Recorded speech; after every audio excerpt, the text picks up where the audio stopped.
The anticipation for the sequel has been huge. For years, rumors have swirled, and anytime a hint of Beetlejuice coming back hit the internet, it sent fans into a frenzy. And let's face it, bringing back a cult classic like this after 36 years is no small feat. So, what makes this sequel so significant? Well, it's not just about revisiting an iconic character, it's about seeing how modern cinema handles the legacy of a beloved classic. Let's dive into it, because let's face it, one of the biggest questions everyone has is, did they manage to recapture the weird, wild magic of 1988?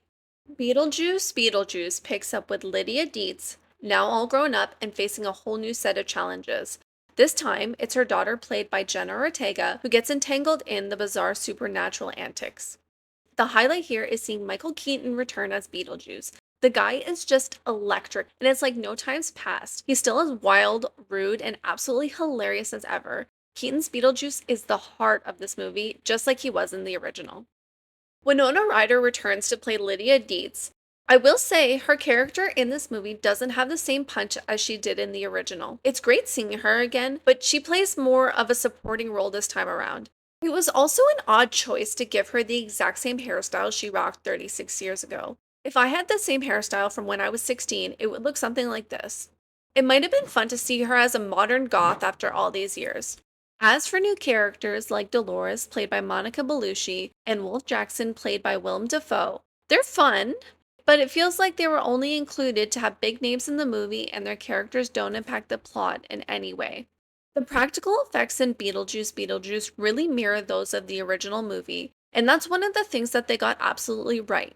It's so refreshing to see a modern film still using practical effects instead of relying too heavily on CGI. They stayed true to that quirky handmade look that gave the original its charm. While the movie introduces new elements, the plot itself doesn't really evolve into something groundbreaking.